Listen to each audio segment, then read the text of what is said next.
So last night, patch notes for version 3.0 dropped, and I want to quickly cover two of the most important changes that I believe will have the greatest effect on the meta that we're currently in right now. If you enjoyed the video, feel free to like and subscribe, it helps me out a ton, and let's just jump right in. So right now, at the highest level in the game competitively, and proven by the grand finals or even the top 4 teams, the top 8 teams of pretty much every major tournament we've had so far, without a doubt, Crab Tank is the best special in the game right now. Its range is insane and makes it easier to hold and take space. Its HP is really good. It's difficult for most specials in the game to deal with it directly, and the poor map design and lack of approach options makes it much harder to suppress or get behind it in any way. At the same time though, you don't get a lot of teams running 4 splashes. You see teams playing specific weapons that are most effective at dealing with either splash or Crab Tank in one way or another alongside it. These weapons include .52 Gal, which has Splash Wall to minimize the effect of Burst Bomb spam, and Killer Whale to try and move the Crab Tank itself. You have Sloshing Machine, which can kill a Crab Tank user easier than most other weapons, and it can move it with Booyah Bomb, and T-Tech has Tri-Strike for that very same purpose. You have both Splatonas that have amazing object damage for breaking Crab Tank, and specials that pose a threat to it if they manage to get behind it. Even Glugas were able to win a big JP tournament just a few days ago, with its kit definitely being a big factor of that. The main pattern here is that these main weapons not only have amazing synergy with their subs, but they just have the best tools with dealing with Splash or Crab Tank. So why is this important? Well, now we have Inkjet, Ultra Stamp, and Trizuka dealing even more damage to Crab Tank, which will open up possibilities for more weapons to be viable in this type of comp, where you want at least 2 splashes and at least 1 weapon that can deal with it, and this is the first major part of these patch notes. Based on data provided by Pika via Twitter, Inkjet shots and Stamp's normal swing will now be able to 2-shot Crab Tank, Throwing Stamp can now destroy Crab Tank, and running Object Shredder with Zuka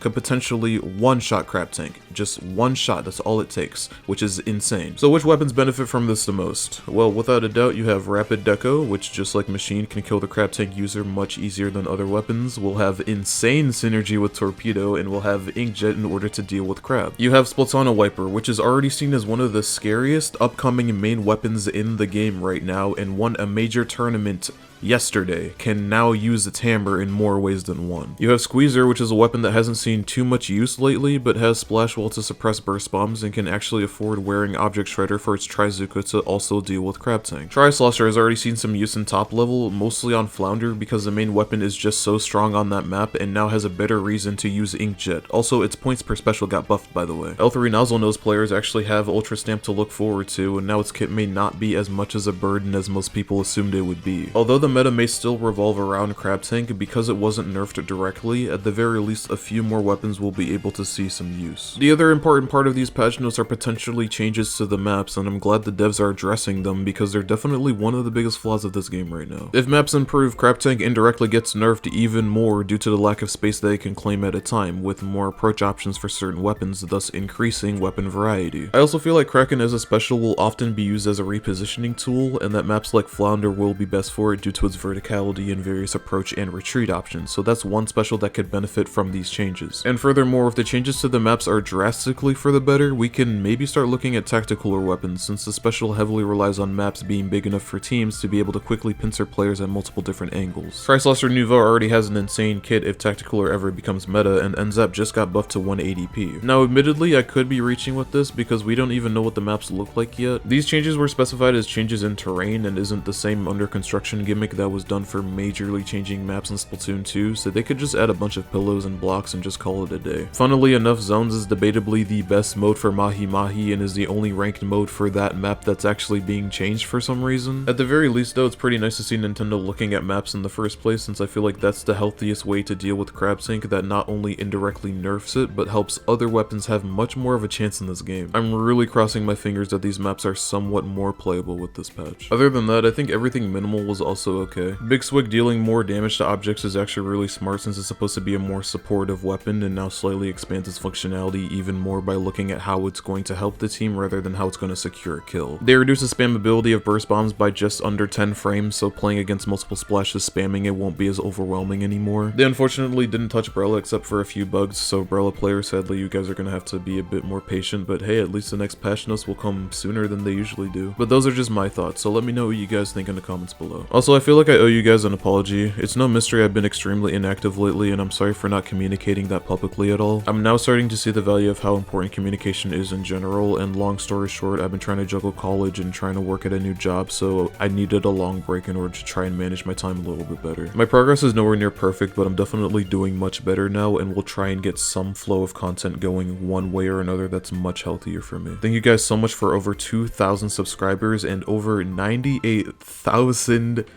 views on that short I made a while ago. It's honestly unreal to me, and I just have no words. But thank you guys so much for watching, and I will see you guys in a future video.